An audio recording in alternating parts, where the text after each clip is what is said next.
Following weeks of anti-government protests in Kenya, President William Ruto dissolved the majority of his cabinet and introduced a vetting process for new ministers. Several nominees have already appeared before a parliamentary committee since Thursday and will conclude on Sunday. Let's get some insight on some of the key outcomes from the process with news editor and media consultant in Kenya, Francis Mutegi. Francis, good to have you this morning, and thank you very much for your time.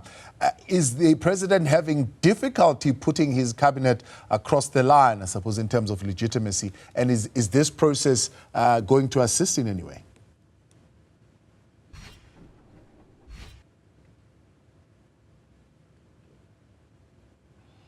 Francis? Well, I can say that the president is having an ease anticipated. First of all, because the opposition leadership opted to work with the government, and for that reason, they found some key allies of Raila Odinga's party to work with, and that has made his work pretty easy.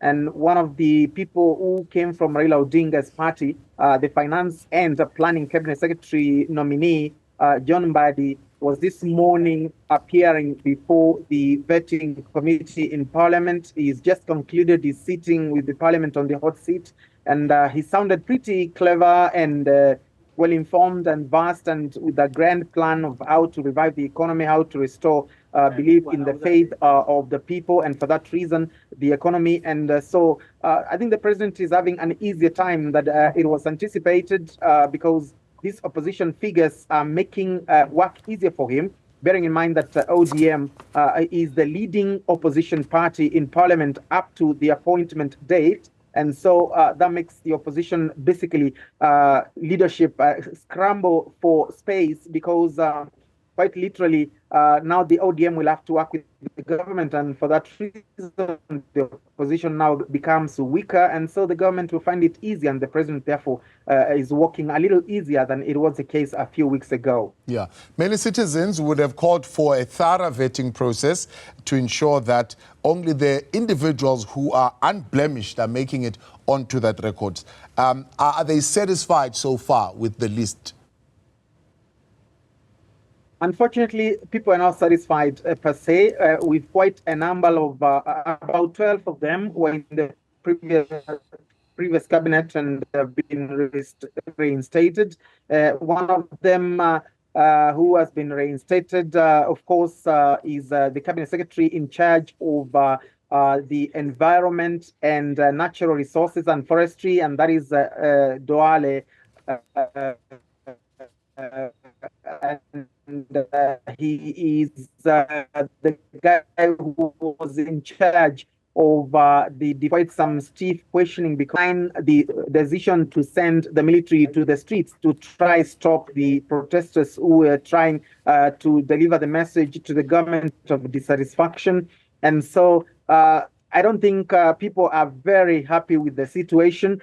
One of the Raila Odinga's party nominees, and that is Wycliffe Oparanya, the gentleman who is supposed to take care of the MSMEs and the cooperatives docket, a very critical one indeed, because it is this docket that was taking care of something that we may call the Hustlers Fund. This is the fund that was started purely by the government of William Ruto to take care of the bottom-up economic model. And so he's one of the people who is struggling to get that attention, because he has some corruption cases of alleged bribery during his time as governor of Kakamega. And so he's yet to appear before the committee, but there have been questions and pressure between him and the anti-graft commission, as well as parliamentary committee that is vetting, because they are wondering whether he qualifies to appear before that committee or not. The committee, of course, being led by the government and the leadership of the opposition, will have to make things a little easier for him. But reality is, people are not happy with his choice, because he has some tainted image, and not him alone. And so you can be sure that there is a 50-50 feeling of satisfaction in terms of the choices that were made. Is that a concern? Could that lead to more protests? Well, we cannot argue that the protests are over. What we can say is